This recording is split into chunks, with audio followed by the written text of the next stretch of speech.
Hi friends, today we're going to be making some aloo tikki, so let's get started. It's very simple to make. We're going to go ahead and get about 6 to 7 boiled potatoes. Make sure it's not overcooked and overboiled, just right enough. But we're going to go ahead and mash this up. Make sure not to mash it all the way. We're just going to need it to be a little bit rough and not too mushy type. So we're just going to go ahead and just mash it just a little bit, as much as we can, and then we're going to go ahead and add in the rest of the ingredients that are needed.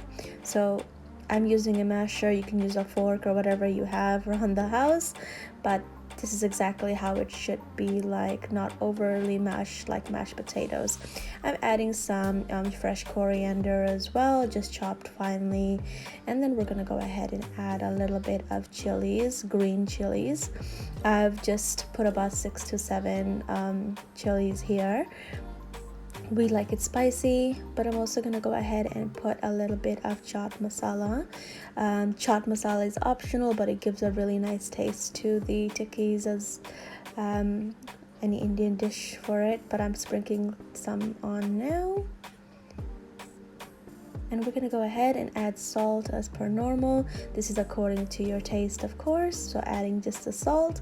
I'm adding some chili powder as well, and you can add some cayenne powder, but I'm adding chili powder according to my taste as well, and some turmeric to give that color and taste. And then we're gonna go ahead and mix this with a little bit of garam masala, just a few sprinkles of garam masala, and then I'm also adding coriander powder and cumin powder, and we're gonna go ahead and use our hand and mash this properly, making sure it's mixed thoroughly. And then as you can see, I'm using my hands better than a spoon, as I'm so used to it. But mashing it now. Once the colors here and the taste and it has mixed thoroughly, we're gonna go ahead and add in some rice flour. You can substitute rice flour for corn flour if you do not have rice flour, but I'm adding maybe 3-4 tablespoons of rice flour. The reason we add rice flour is to keep the aloo tikkis when we're frying together, and it won't break as much if you just don't add anything. So I have rice flour at home, so I just added that. But I'm just mixing this properly, and you can tell when we try to start making the shape of the aloo tikkis how together it just forms. So I'm just going to go ahead and mix it in properly with my hand here. The next step, we're going to go ahead and start preparing and making those the shape of the tikkis. So I'm just going to go ahead and get a plate and we can get started. There you go. Alright, so for the tikki shape, you can make it however way you want. It can be thick, it can be thin.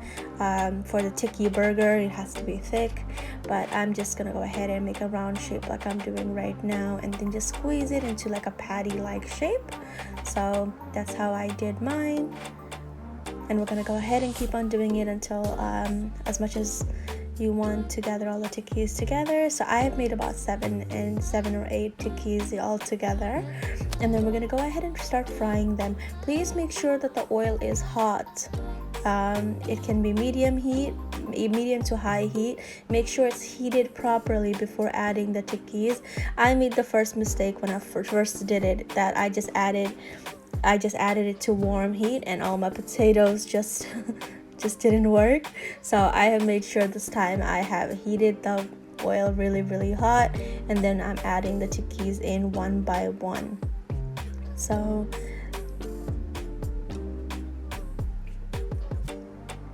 make sure to also keep a distance for when cooking the tikkis, because you're going to be flipping it. So what I do is I make sure that one side is fully cooked before I flip it to the next side.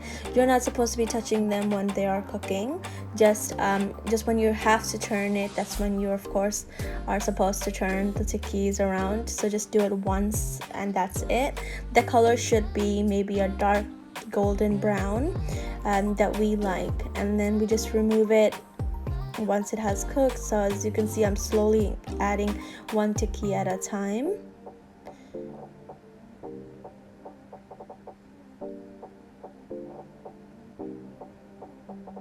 as you can see the color change. So I'm going to go ahead and flip the tikkis one by one. That is a color that we want. That is a really good color. When you're frying it, please be careful when you are trying to turn it. I'm using a very small fork to turn it, just because it doesn't break as much. But that's it. That's how you make the tikkis. It comes out really nice. I hope you guys enjoyed this video. I made it with a chaat type of tikki, so this is what it came out at the end. So I hope you guys enjoyed.